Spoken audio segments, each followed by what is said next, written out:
Robots Radio presents... In 1999, director Brad Bird gave the world a Cold War commentary paired with a giant robot. In 2020, we kick off spring with a bottom-shelf Canadian whiskey. The film is The Iron Giant. The whiskey is Canadian Mist. And we'll review them both. This is The Film and Whiskey Podcast.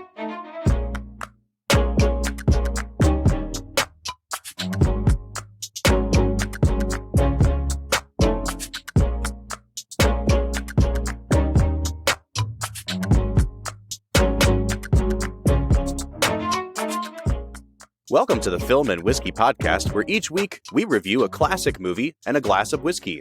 I'm Bob Book. I'm Brad G. And this week we're looking at the 1999 animated classic, The Iron Giant. And we are joined today in studio by one of our all-time favorite people and frequent guest host, Jordan McCain. Jordan, how you doing today, man? I'm doing good. How's it going, Film and Whiskey Nation? You guys need a term for your fans. What do you call? Is that what you call them? That is what we call them. There is a whole. I was thinking there's a whole nation of us. We are pursuing becoming a sovereign entity. I was thinking like a noun of like what you call the individuals, like foo-woos or something really terrible. When you do your live podcast someday, right? Exactly. In front of a huge crowd, you're like, "What up, foo-woos?" All right. Well, we've now learned that we can just discard anything Jordan says over the course of this podcast. So cool. Foo-woos. Oh, Bob, I am on board for this. Of course you are. All right. So today we're checking out The Iron Giant. This is a movie that just celebrated its 20th anniversary. And Brad, if I'm not mistaken, this is like the third, fourth, fifth movie we've done from 1999. What a fantastic year for movies it was. Yeah, it really got dragged down by this film. Ugh. Brad, are you kidding me, Brad? I mean, no, I'm slightly kidding. This is a fine, decent piece of animation. I really enjoy certain parts of it, but overall, you know, it's just kind of another animated film. Oh my gosh, dude. Okay, well, I hope Jordan likes this movie because I'm ready to go hard on this one. I love The Iron Giant. I think this movie is phenomenal. I think that it is an underrated cartoon classic, and I will fight you on this, Brad. Yeah, I would have to say I also agree with you, Bob, that I have fond memories of this movie as a kid. It was fun to look back at it as an adult. I've seen it quite a few times and see how poorly it did in the box office, which made me laugh. Yeah. But the themes that have continued with the film have really stuck with me. And it seemed like a really good contemporary critique of our modern times being set in the Cold War. I love Cold War movies. I love animated movies. I think Brad Bird, so smart. Great guy. He's a good guy. Thanks, Brad. All right, so before we get into talking about this movie, I have to ask, Brad, was this the first time you've seen The Iron Giant?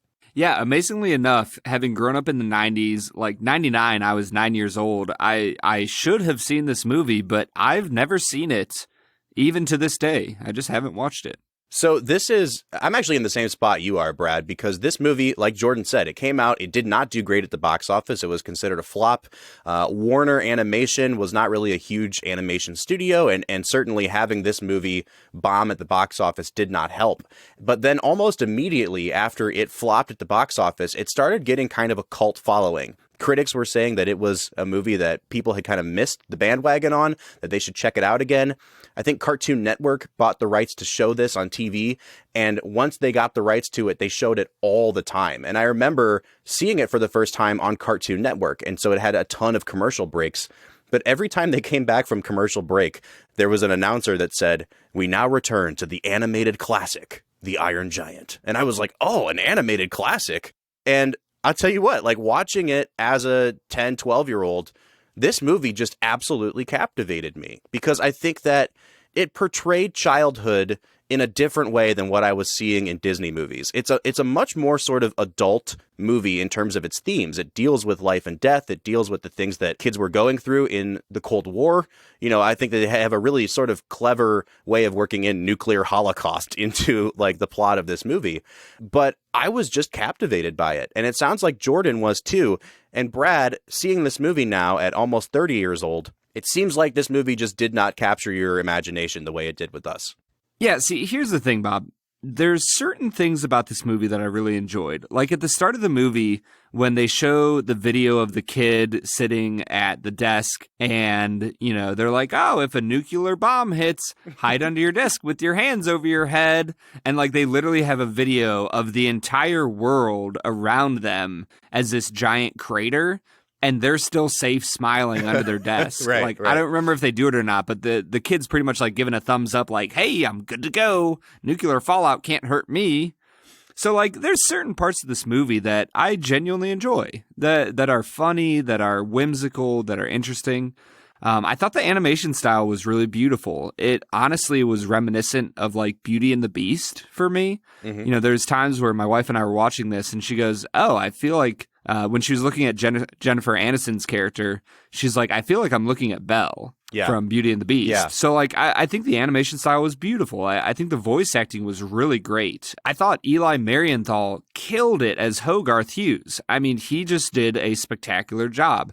I thought Harry Connick Jr. was decent. He was a little bit over the top, but like, there are things that I like about this movie. Well, that's good news. And before we get into Brad Explains, which is our favorite segment on the show, I do want to say that I'm with you on some of this, Brad. I think that you can see the influences, the movies that influenced this movie all over the place. And Beauty and the Beast was the first one I wrote down because you get that opening with the guy kind of shipwrecking into the Iron Giant. And then you get a fade out and it fades back in on this, sunny, pleasant New England town.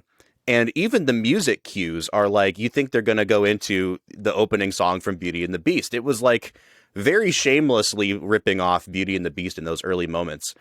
But I think, this movie owes such a debt to E.T. I mean, obviously, it's an alien that comes down, a boy, takes care of him. The government wants to take it away. It's essentially E.T. set during the Cold War. Yeah, literally Haley, like a quarter of the way into the movie, she goes, oh, we're just watching E.T. again, aren't we? Yeah, and I think that's probably the biggest criticism of the movie that I can give is that the plot is familiar. And I mean, you can see influences at the end of the film. I saw a lot of King Kong, with people trying to shoot down this thing that they saw as a giant monster. There's a scene that reminds me of Treasure of the Sierra Madre, where the government agent and the boy are having like a stare down of who's going to fall asleep first. There's a lot of War of the Worlds, the old War of the Worlds from the 50s when the Iron Giant kind of turns into this killing machine for a little bit. And so you can definitely see the influences on Brad Bird as he makes this film. And I think we're going to get into talking about some of that. But before we do, it's time for our favorite segment, which is called Brad Explains. Now, if you're new to the podcast, what this segment is Brad breaks down the plot of a movie that in many instances he's seeing for the first time, and we're lucky enough to get him catching this movie for the first time.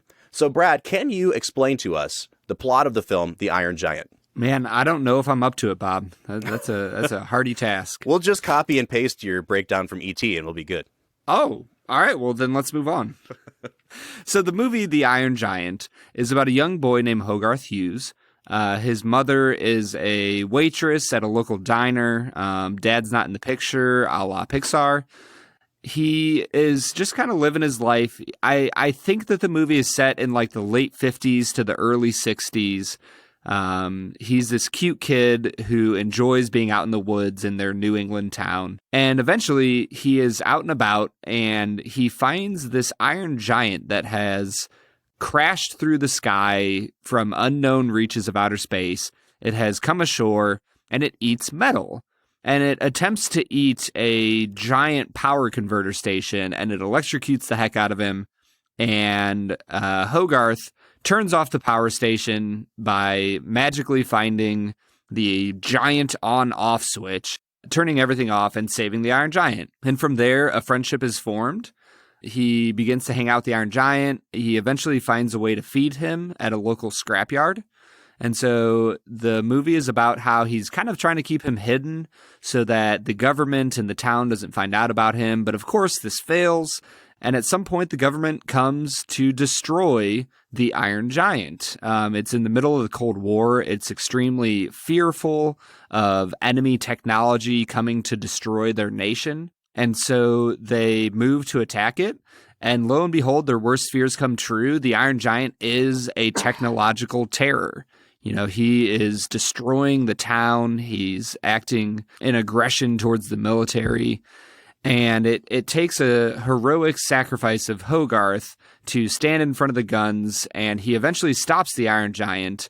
But the military has launched a nuclear missile to destroy the Iron Giant, and the Iron Giant takes off into the sky, flies into space, and sacrifices himself in order to save the New England town and the young boy that he cares for, Hogarth. And that is the Iron Giant. So, Brad, I know that you probably want to get into talking about what it is that you didn't like about this movie, but I think we should focus the first half of our conversation on things that we did like. You've already kind of mentioned that you really, really enjoyed Eli Marienthal as Hogarth Hughes. I think, if I'm not mistaken, he was one of my honorable mentions in our top 5 voice actor performance episode. I think that he is just phenomenal. And there's something about that sort of like gravelly voice he has, even as a kid, where he does the disinterested thing very well, but he also plays the emotion very well. When he, at the end of the film, when the Iron Giant's going to sacrifice himself and he says, "I love you." And there's just this ache in his voice that you don't get with a lot of child actors. I really thought he knocked it out of the park. Yeah, I totally agree, Bob. He honestly reminded me of like, if Nemo from Finding Nemo was like 13 years old, you would have Eli Marienthal. Like, he does such an impressive job. He has such a sweetness to his voice. He's so kind and caring. And I just feel like he really gets the part of Hogarth, this kind of free-spirited, excited youth that just can't wait to see what the world has to offer. And lo and behold, the world has to offer him a Iron Giant. And he just has so much enthusiasm and sincerity in his performance. I really, truly enjoyed him. No, I thought he did a really good job as well. I think as we've seen the evolution of child actors and even child voice actors and adults playing children or whatever, I'm genuinely surprised when you find a child who seems to just do a really, really good job in some of these scenarios, because it can seem a little strange or stale or awkward when you have them. And I've seen some movies recently that reminded me of that, but he just kills it. Jordan, I'm curious, as someone who likes this movie a lot, who else in the cast do you really appreciate their voice acting performance? Yeah. One of my favorite hobbies when I watch films is to go onto the IMDb trivia and see who almost played a lot of these roles.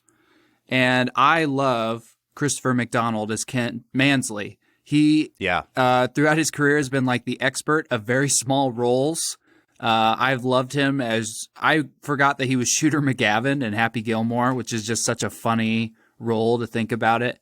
But, the people who almost were Kent Mansley was like Arnold Schwarzenegger for one, and Burt Reynolds for another, which would have really changed, I think, the tone of the film.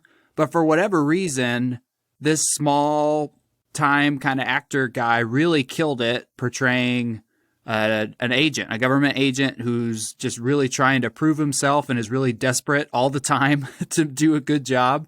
It just is very convincing. Yeah, I totally agree. And I was going to bring him up if you weren't, because I think aside from Eli Marienthal, he was my favorite performance in the movie. He comes in as this guy that is just so clearly larger than life. And we use this term all the time on the podcast, but chewing scenery left and right. But he has such a good bad guy voice. And, immediately I'm like, I recognize that voice from somewhere. So I did exactly what you did, went on IMDb, and I'm like, oh, it's the Happy Gilmore guy. And I just like, from that point on, I was just like enthralled by his performance. I thought it was so good. But I'm wondering, Brad, you kind of talked about Harry Connick Jr. a little bit. I'm wondering what you thought of Jennifer Aniston in this movie. Because I think a lot of her character is just kind of wandering around going, Hogarth, where are you?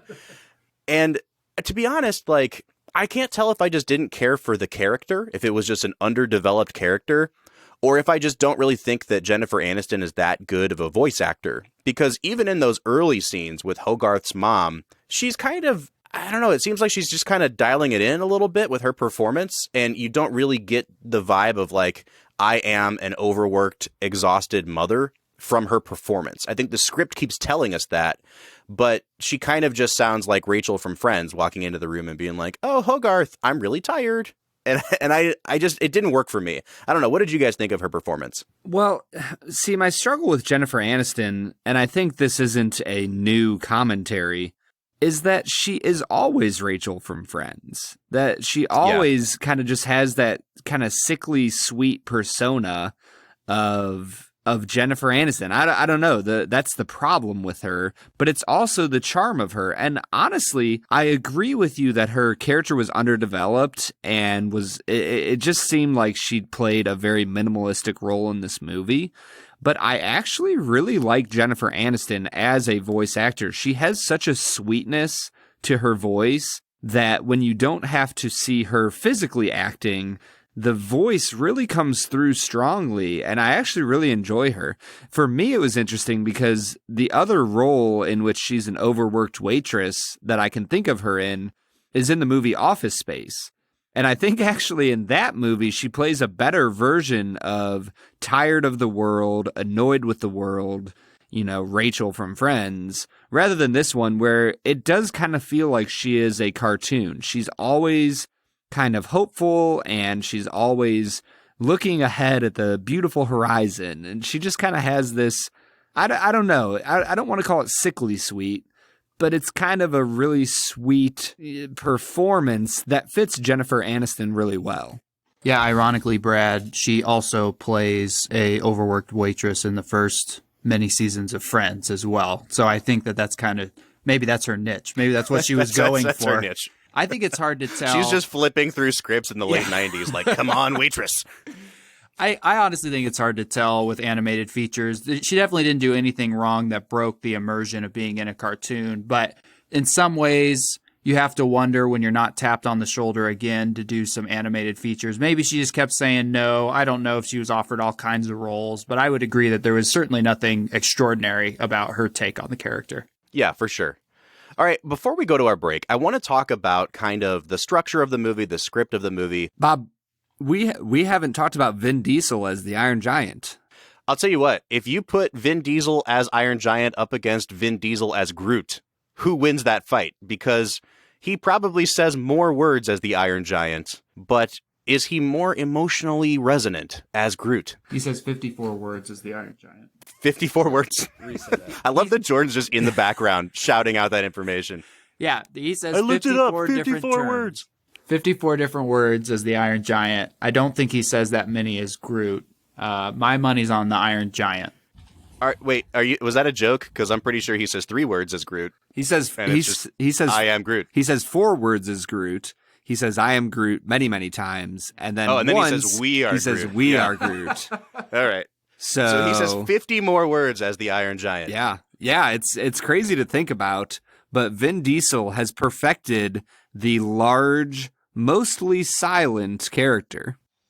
See this? This is called a rock. Rock. Good.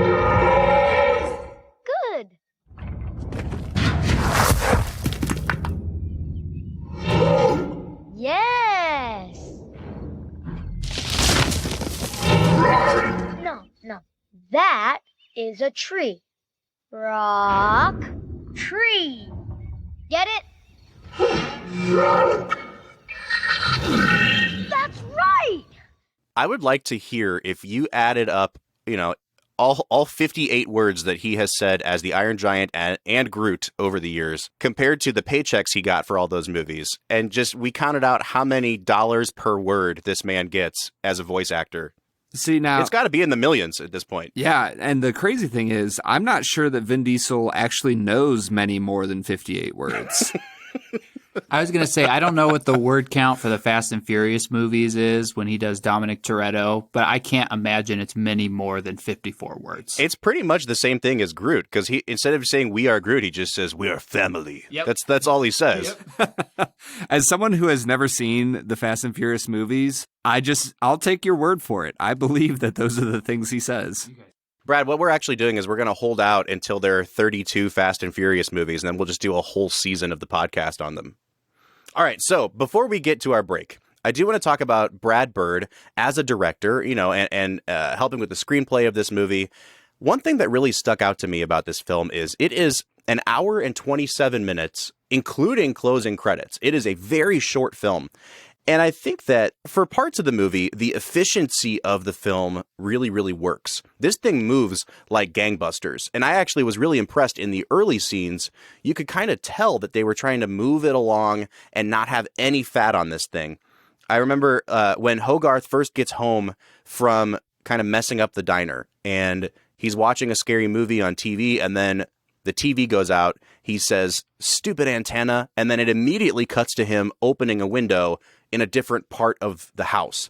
You don't see him go up the stairs. You don't see him go, find his flashlight. It's like, we don't need to see any of that stuff. You get the line that introduces the next scene, and then it's an immediate cut to the next scene. And I really loved how efficient and lean this movie is in the early going. But I also think that keeping the movie so short kind of undermined a lot of the emotional moments. When Dean, Harry Connick Jr.'s character, is protecting Hogarth from the giant when it kind of snaps into that defense mechanism and tries to kill him, Hogarth runs away and he's like, "Hogarth, no, come back." And then he immediately sees Hogarth's gun on the ground, toy gun. And he has this profound realization, but it happens in the course of like 3 seconds where he's like, it was a defense mechanism. He was reacting to the gun.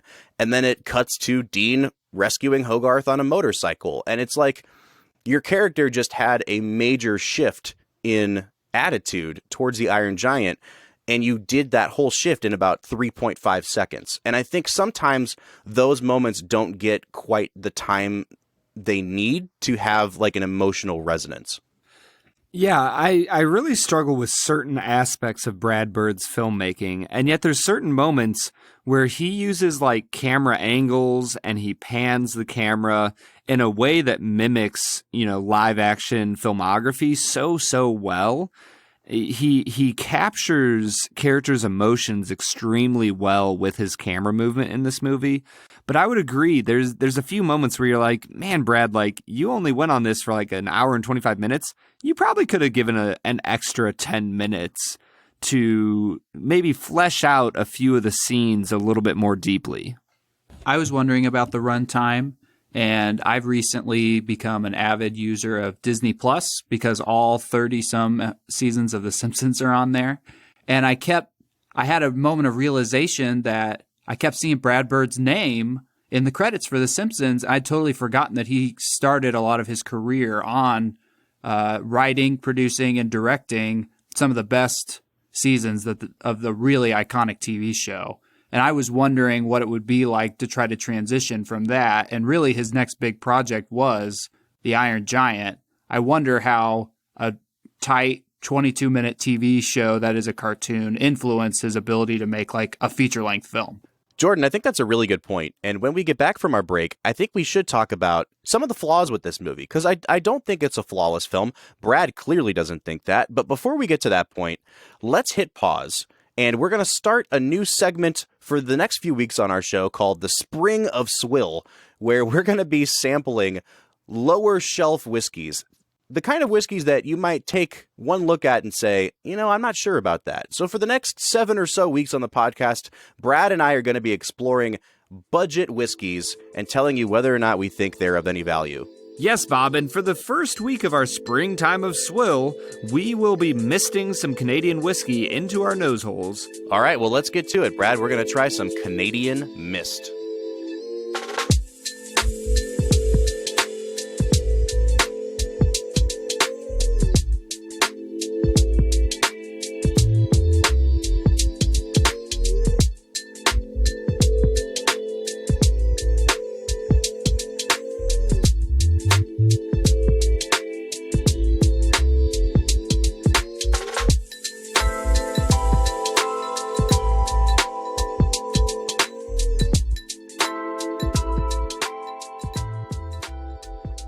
All right, so today we are checking out Canadian Mist.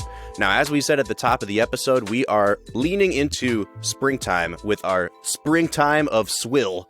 I'm actually really excited to do the Spring of Swill because, it's a funny little name that we came up with, but I don't think that a lot of these cheaper whiskeys are going to be that bad. And I think part of the reason that we're doing this is to show that you can get fairly decent whiskey for a really, really low price. And Canadian Mist certainly fits the bill. This comes in the plasticiest of all plastic bottles.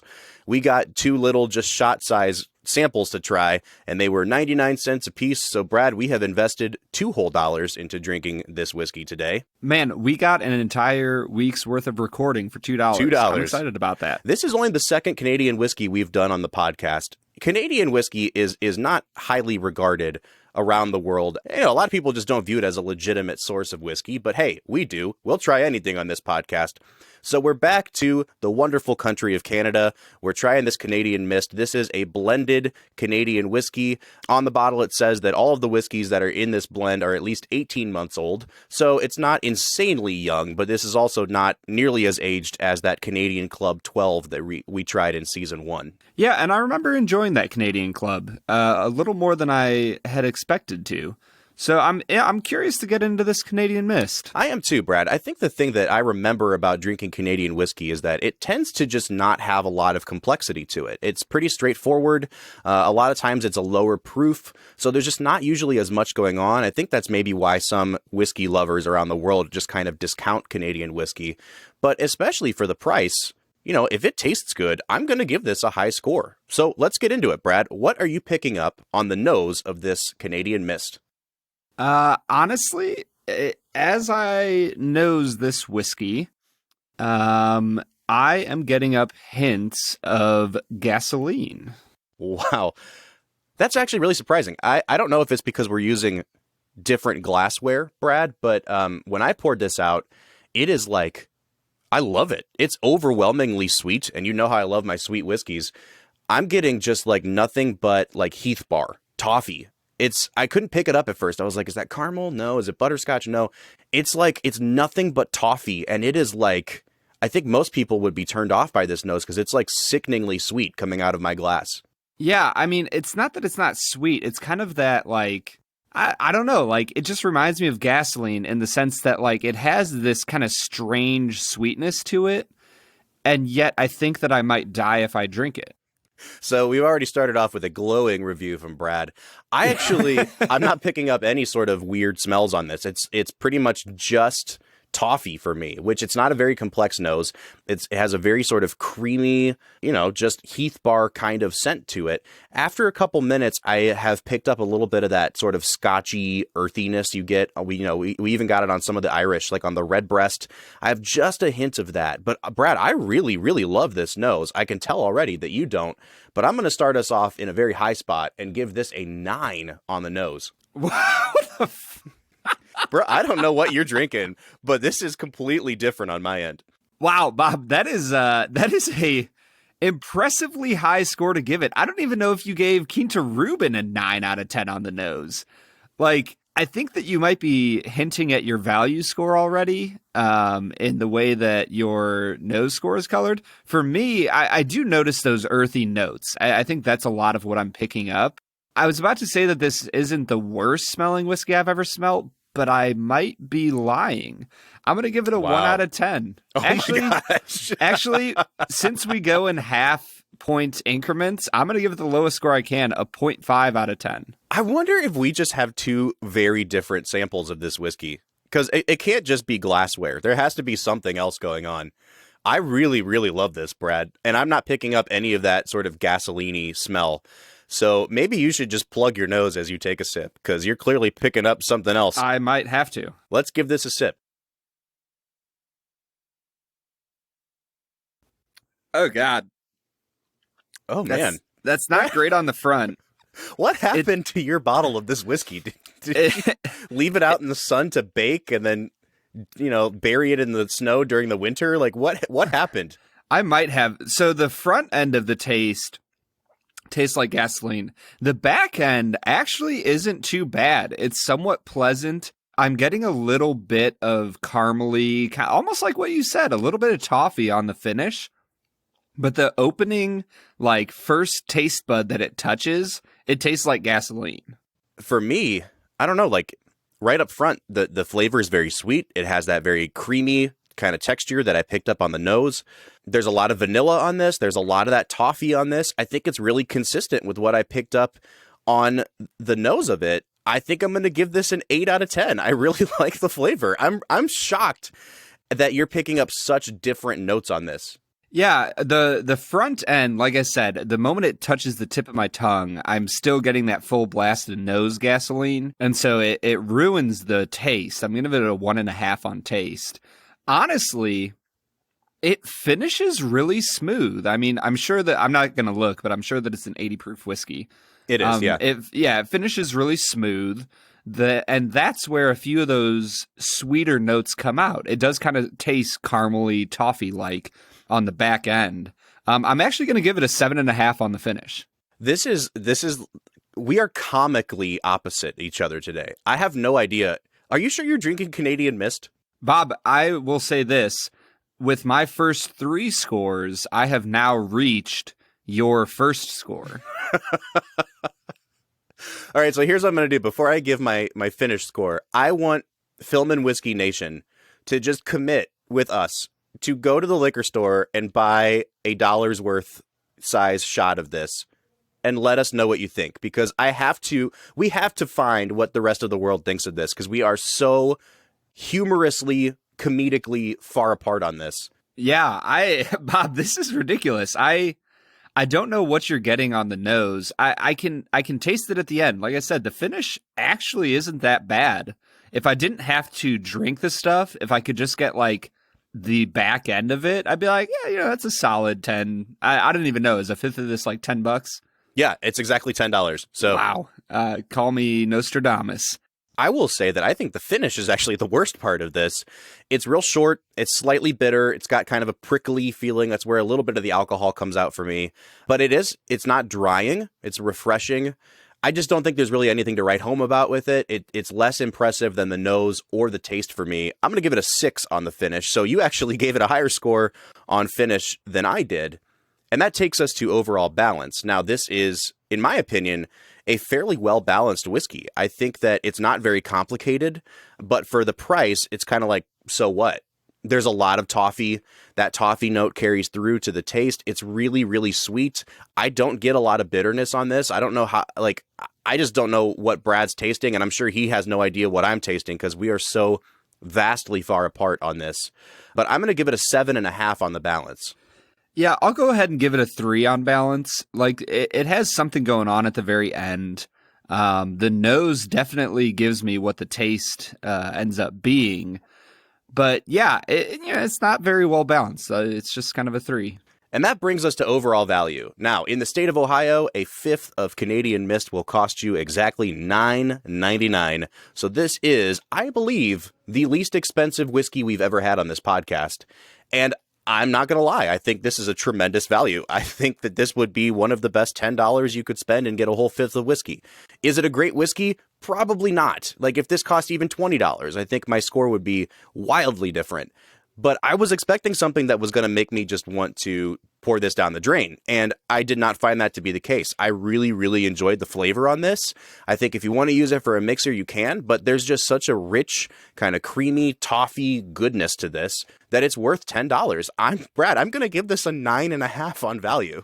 Yeah, so I will say that, it being the Springtime of Swill, I'm actually kind of okay with giving this a 4.5 on value. Like, it's not a good whiskey. I did not enjoy it. The finish was above average, but outside of that, it was pretty much garbage. So, it's $10 though. Like, I'm not going to put something on this Canadian Mist that shouldn't be there. I'm not going to expect it to be a single barrel select bourbon. It's fine. It's, whatever. I'll give it a 5 on value. There it is. There you go. You can have a 5, Canada. All right, so it's time to reveal our final scores. Brad, I think I've been keeping track of yours correctly, but why don't you hit us with that final score? I have given Canadian Mist a generous 17.5, which without my finish score would be a 10. So, all right, are you ready for this? Dude, now, you again, gave it like a 40-something. It was a 40 out of 50, Brad. My final score is a 40. And I will say, again, we really do factor in value. And I gave it a 9.5 on value. But even without that, I thought that this was a fairly good whiskey. And I think maybe for me, I wasn't objectively scoring the categories. I had the $9.99 in mind all through it. So, like, do I think that, you know, the 7.5 on taste is the same as a 7.5 that I would give a $40 bottle of whiskey? Probably not. Like, this is not as good as that. But I was so dreading drinking this, and I was so pleasantly surprised by it that I think I just kind of maybe upped my scores a little bit because I was like, wow, a $10 whiskey tastes this good. That's a 7.5. It's a testament to how expectations set us up. So that's bringing us out to a 57.5 out of 100, or a 28.75. So just slightly above the midpoint. I would be really interested to put this up against something like a benchmark from our very first episode, Brad, and see what we think of how this stacks up to another 80 proof sort of bottom shelf whiskey. I don't know. How do you feel about this final score, 28.75? It's a little bit high. I would prefer it to be under half, so like 24, 25. But it is what it is. You're a little bit crazy, and that's why I love you. Yeah, same. And it's evidenced by your opinion on this movie. So before we get back to that movie, once again, I want to say, Film and Whiskey Nation, if you're going to the liquor store and you see that they have these little, 50 milliliter sized shots of Canadian Mist, please pick one up. Plop down the dollar and let us know what you think, because we really need a hashtag Team Bob or a hashtag Team Brad on this one. I have to know what the rest of the world thinks of Canadian Mist. Brad, would you recommend this whiskey? No, Bob, I would not. And you know what? I would. I think it's worth the $10 investment. I think it's definitely worth the $1 investment just to try it. Even if you come out with a score as low as Brad's, you get a good story out of it. So, I mean, I will say I scored this, I think, higher than Basil Hayden's. And again, that's the value score coming into things. Basil Hayden's, I don't think, is any better than this whiskey, and it costs 4 times as much for a fifth. So there you go. Yeah, you're welcome, Film and Whiskey Nation. All right, Brad, what do you say we get back into talking about the Iron Giant? Let's get to it.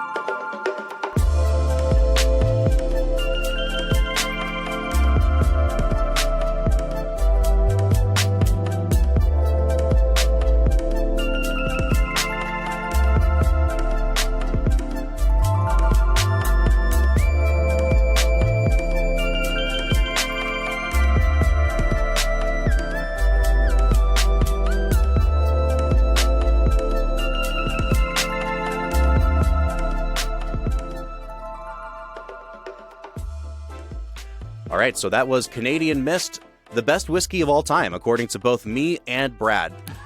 Bob, you are a liar. Like the government, the dirty old government. In this film, that's right. And Brad, actually, I think that's a great segue, because we need to start talking about what it is that you disliked about this movie, because I'm really struggling to find anything in this movie that I would point out as a serious flaw. I don't think that it's a perfect movie, but it's darn near flawless to me. So I'd love to hear from your point of view, as a person who's only seen it once, what was it about the Iron Giant that just didn't do it for you? Yeah, so for me, I will say that I do fall a little bit more on the conservative end of the political spectrum. And so for me, watching this movie, you do see such a strong anti-government bias of so the movie's set in 1957, it's maybe not the height of the Cold War that you might have in the 60s and 70s, the Cuban Missile Crisis and all that. But it's the early stages of this Cold War, and the American government is extremely fearful of what's going on in Soviet Russia. In their mind, the Russians think differently than we do, and they're out for global conquest. There's all this fear going around, and I just feel like the political commentary from Bird on the American government of the 50s was just really unfair. Like, when you study the Cold War, when you study World War II, and you look at what was going on at that time, I don't think that they were unjustified at all in how afraid they were of a nuclear holocaust. Like, I think that was a very real thing. We had just gone from technology where, we could drop mortar shells and shoot rockets out of tanks and so on and so forth, and kill maybe, 20, 40, maybe 100 men at a time, to having a nuclear bomb that with its initial impact could kill tens to maybe 100,000 people, and its nuclear fallout could kill millions of people over the next 5, 10, 15 years. Like, I think that with such a surge in destructive technology, I don't think that the American government was wrong for being as afraid of Russia as they were. And I think that this political commentary on an American super government that's just, jumping at every shadow, I think that's pretty unfair to pose them in such a manner, especially when the movie itself. So I guess that's my commentary on how he treats the actual real American government of the 50s. But then even within the movie, it sends this mixed message of like, well, the government shouldn't be scared of the Iron Giant because he's nice and he's kind and he takes care of Hogarth. But we see the Iron Giant turn into this massive War of the Worlds style death robot that's just destroying a town, destroying the army. And so I kind of look at that and I go, well, maybe the American government in this movie was right to want to destroy this robot. It's literally a death machine that might be calling more death machines to Earth to destroy it. So I just feel like the movie is sending a weird mixed message, and it makes me struggle with liking this movie. Ever hear of Sputnik? Yeah, it's the first satellite in space. Foreign satellite, Hogarth, and all that implies. Even now, it orbits overhead. Boop, boop, watching us. We can't see it, but it's there. Much like that giant thing in the woods. We don't know what it is or what it can do. I don't feel safe, Hogarth. Do you? What are you talking about? What am I talking about? What am I talking about? I'm talking about your gold-armed security, Hogarth! While you're snoozing in your wooded jammies back in Washington, we're wide awake and worried. Why? Because everyone wants what we have, Hogarth. Everyone. You think this middleman is fun, but who built it? The Russians, the Chinese, Martians, Canadians? I don't care! All I know is we didn't build it, and that's reason enough to assume the worst and blow it to kingdom come. Now, you are going to tell me about this thing, you are going to lead me to it, and we are going to destroy it before it destroys us! I think what's interesting about it being set in the 50s during the Red Scare, which is a time when Joseph McCarthy was saying, you're a communist, you're a communist, you're a communist, without a lot of suspicion, ruining people's lives, there is a commentary about the human capacity for suspicion. And I think Kent Mansley really brings that out. I think he talks a lot about like, well, we didn't build it, so we know it's evil, so we got to destroy it.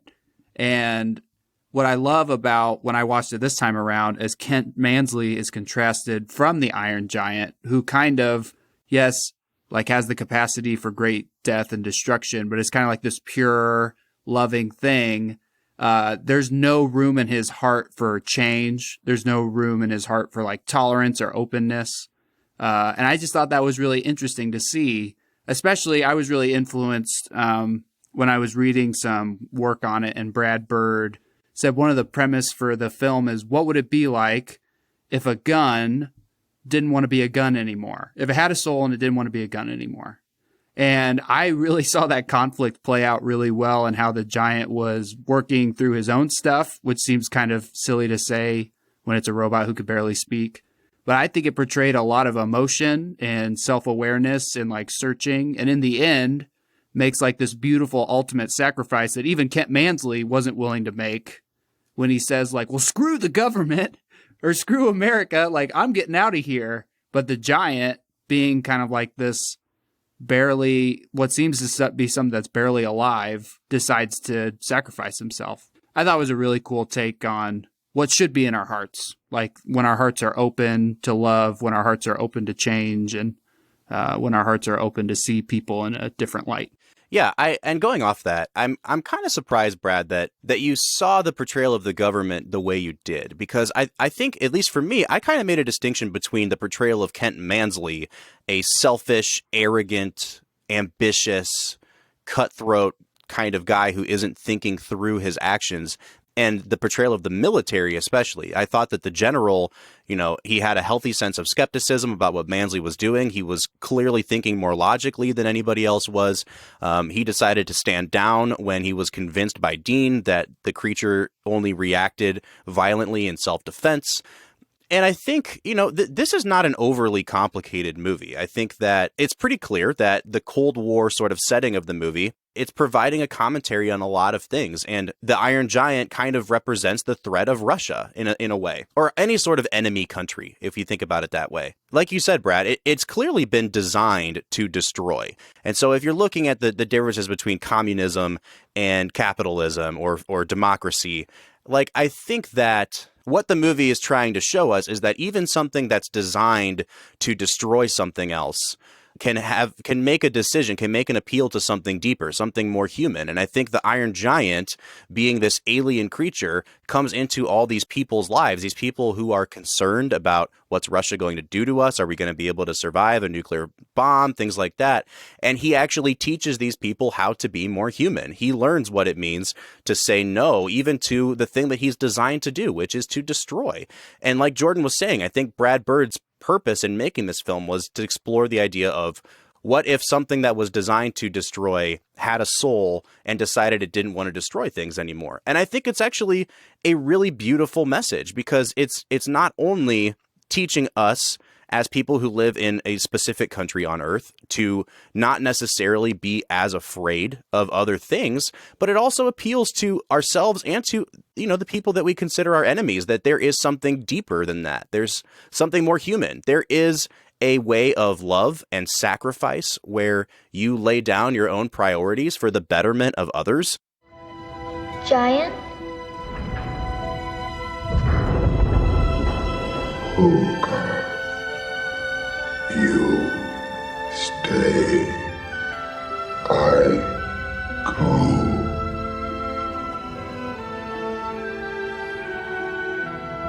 No following.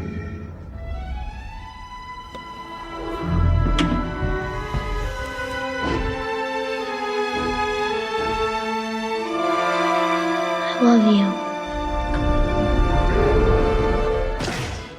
Like I said, it's not a really complicated message, but Hogarth's repeated kind of mantra of "you are what you choose to be," I think that says a lot. And it's portrayed really well by those two competing comic book characters that Hogarth introduces the Giant to, of Superman and Atomo. The Giant looks like Atomo. It's very clear that it is in his nature to be more like Atomo than to be like Superman.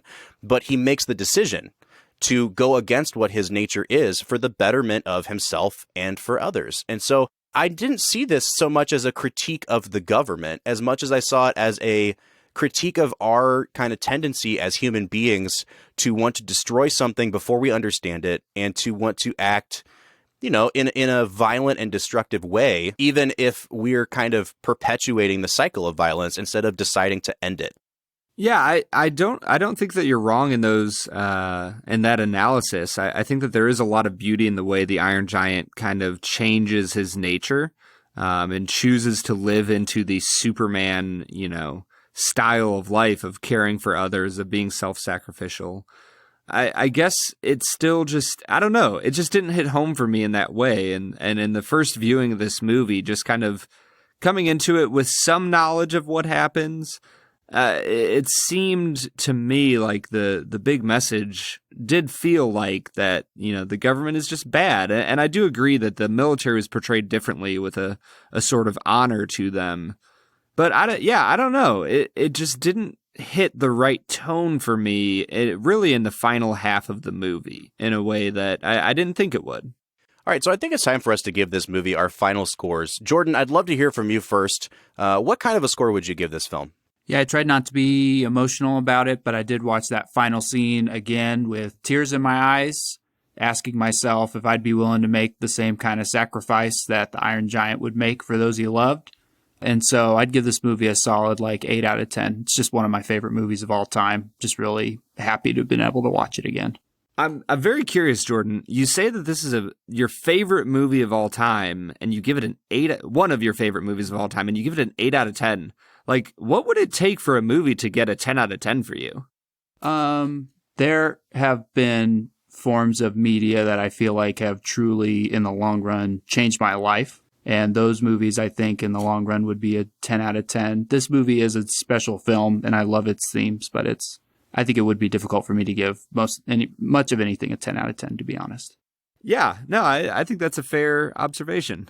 For me, this movie, it's solid. It's decent. It's interesting. It has good characters. I think the voice acting is well done. I think that Brad Bird's direction is really great with the cinematography.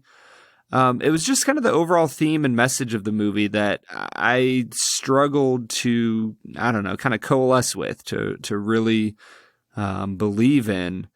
And so for me, I'm going to give it a 6.5 out of 10. I think it was solid overall. It's just not my favorite animated film. Yeah, I've been struggling with this because, like I said, this is one of my favorite movies, probably of all time. I really love this movie. I'm just going to be honest with you. I've been struggling between giving it a 9.5 and a 10 because I really do think it's that good.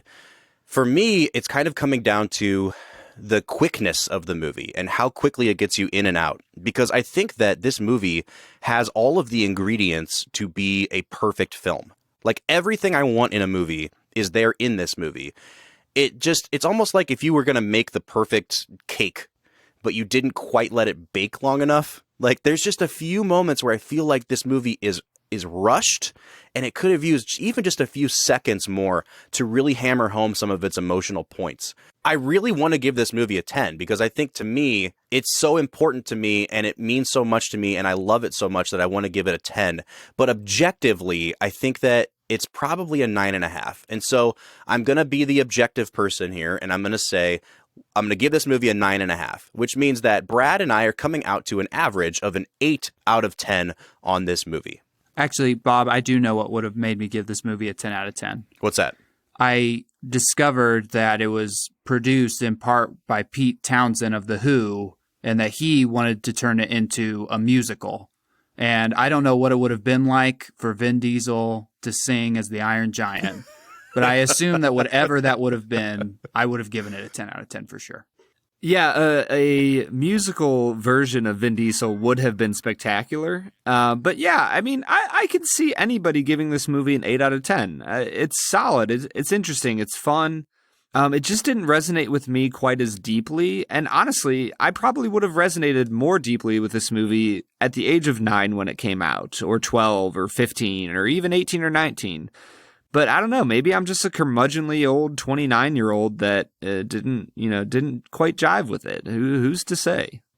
Well, we want to know what you think. So if you like the Iron Giant, or if you're more like Brad and you're kind of cooler on it, please get on social media and let us know what you think. You can find us on Facebook, Twitter, or Instagram at Film Whiskey. Or you can give us a phone call. Our phone number is 216-800-5923. Let your voice be heard. Our phone number is 216-800-5923. Next week, we'll be back talking about the 2011 sports classic, Warrior. For the Film and Whiskey podcast, I'm Bob Book. I'm Brad G. And I'm Jordan McCain. And we'll see you next time.